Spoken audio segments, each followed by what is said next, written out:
Sudahkah yang terbaik ku berikan kepada Yesus Tuhanku?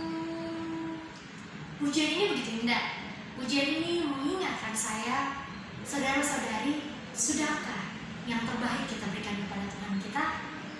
Kita mengerti, kita mengenal sejak kita ada di sekolah minggu kelas asuhan bahwa pemberian kita kepada Tuhan berupa persembahan.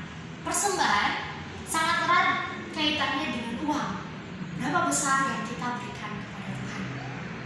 Dan saya rasa bagi saya, bagi saudara-saudari, memberi persembahan bukan hal yang sulit lagi. Sebab ini habit kita sejak kita masih kecil. Dan kita merasa ini bukan sesuatu yang baru, tapi merupakan kewajiban kita sebagai orang Kristen. Nah, ini pun yang terjadi dalam kehidupan Tuhan Yesus Kristus. Tuhan Yesus hidup dalam kebudayaan Yahudi. Di budaya Yahudi, memberikan persembahan melalui korban, uang, dan lain sebagainya adalah hal yang sangat lumrah. Sejak kecil, setiap anak diajarkan melakukan yang demikian. Tapi melalui Lukas pasal yang ke-21 ayat 1 sampai dengan ayat yang ke-4, saya menyoroti satu kisah yang diceritakan oleh Lukas tentang seorang janda miskin. Kali ini saya mau bercerita tentang janda miskin, tentang persembahannya dan bagaimana dengan orang kaya dalam pemberian persembahan. Kalau bicara persembahan, pemberian yang terbaik pasti kita mengenal dengan uang. Saya punya 2 dompet. Yang satu bisa dilihat, lumayan bagus kan bentuknya. Yang satu bisa dilihat, lusuh. Nah, saya ingin memperlihatkan isi dari dompet tersebut.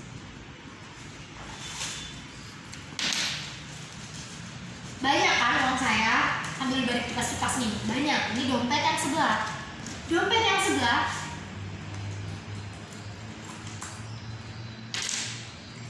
gak ada lagi. Hanya Rp1.000.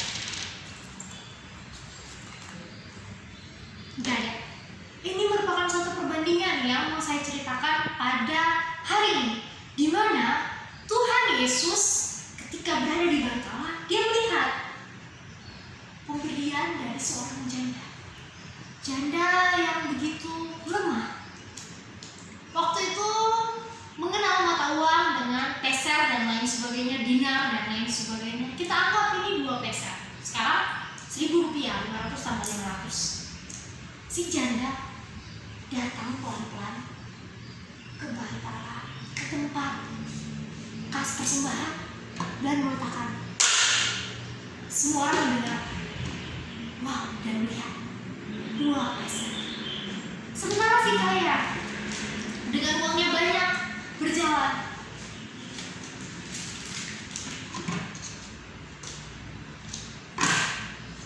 Rp20.000. Saya ini punya satu pertanyaan. Mana yang lebih banyak? Sudah pasti sebagai orang yang memiliki mata yang jelas kita akan menjawab Rp20.000. Ini pasti yang terbaik buat Tuhan. Bukan yang Rp1.000 hanya terdiri dari 2 uang 500 koin. Benarkah demikian?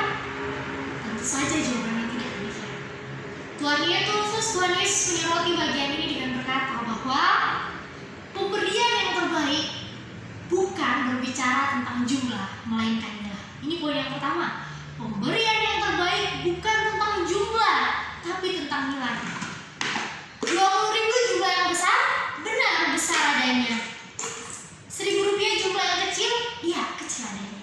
Tapi jika berbicara nilai, Rp20.000 tidak ada nilainya ketimbang Rp1.000. Kenapa demikian? Karena Rp20.000 ini merupakan kelebihan dari uang yang banyak ini. Uang 100 ada uang 20.000 ini hanya kelebihan. Orang kaya memberikan dari kelebihannya. Sedangkan janda miskin ini sudah nggak ada janda lagi. Dia memberi dari kekurangannya. Hanya ini yang uang dia miliki, dan ini segala-galanya buat dia. Hanya ini yang ada, tapi dia memberi, dan itu memberi dari kekurangan. Jadi kalau ditanya mana yang lebih bernilai, Si miskin, si janda miskin kah atau orang-orang kaya? Tentu saja Tuhan Yesus menjawab, pemberian yang terbaik adalah milik si miskin, si janda miskin. Karena dia memberi dari kekurangannya. Sedangkan si kaya memberi dari kelebihannya. Kelebihan di sini kalau kita melihat orang Muslim ini seperti halnya sedekah. Berarti kita kasih ke Tuhan hanya sedekah kita doang dong. Apa yang lebih dari yang kita miliki? Sehingga walaupun secara jumlah dia banyak, tetapi secara nilai ini sangat sedikit. Berbeda dengan si miskin. Secara jumlah dia begitu sedikit, tapi secara nilai ini adalah dia beri dari kekurangan dia, dari semua yang dia punya. Oleh karena itu, pemberian yang berharga bukan tentang jumlah, melainkan nilainya, seberapa besar nilainya. Yang kedua, yang Tuhan Yesus ajarkan kepada kita semua, apa itu pemberian yang terindah atau pemberian yang berharga? Adalah memberi dengan iman.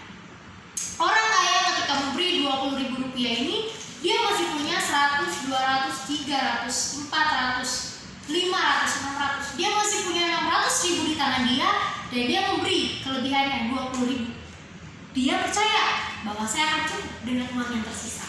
Kelebihannya saya berikan kepada Tuhan. Sedangkan si miskin, dia memberi dari kekurangannya. Bahkan ini adalah uang yang bisa kemungkinan besar dia pakai untuk besok hari dia akan membeli makanan. Dia memberi dari seluruh nafkah yang dia punya. Kenapa demikian? Karena dia beriman Allah yang akan memelihara hidup dia. Uang milik Allah, benar. Apalagi pribadi dirinya, janda tersebut meyakini bahwa dia milik Tuhan, sehingga Tuhan yang akan memelihara hidupnya. Sehingga dia tidak mempunyai simpanan sama sekali. Dia berani memberi yang terbaik buat Tuhan, karena dia tahu hidupnya pun milik Tuhan. Tuhan yang bertanggung jawab atas hidupnya. Jadi poin yang kedua, memberi dengan iman. Memberi dengan iman artinya kita memberi karena kita percaya Tuhan sang pemilik hidup kita. Uang ini milik Tuhan, tidak melampaui arti dari kehidupan kita. Berbeda dengan si kaya, dia memberi dari kelebihan dia, dan dia punya pegangan. Saya masih bisa hidup kok dengan ini. Yang saya berikan kepada Tuhan itu saja. Ini merupakan sesuatu yang sangat kontradiksi yang disertai oleh Tuhan Yesus Kristus di masa perjanjian lama. Nah, sekarang pilihan yang di tangan saudara-saudari dan saya secara pribadi.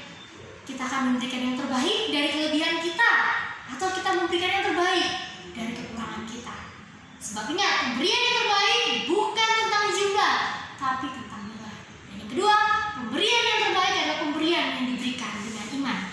Saya akan menutupi hari ini renungan saya dengan membaca Lukas pasal 21 ayat 1 sampai dengan ayatnya yang keempat. Ketika Yesus mengangkat mukanya, ia melihat orang-orang kaya memasukkan persembahan mereka ke dalam peti persembahan. Ia melihat juga seorang janda miskin memasukkan 2 peser ke dalam peti itu.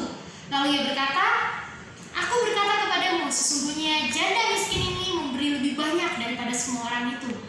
Sebab mereka semua memberi persembahannya dari kelimpahannya, tetapi janda ini memberi dari kekurangannya, bahkan ia memberi seluruh nafkahnya." Biarlah melalui kisah ini kita belajar pemberian yang terbaik. Mari sama-sama kita berikan yang terbaik bagi Tuhan kita. Soli Deo Gloria. Tuhan Yesus memberkati.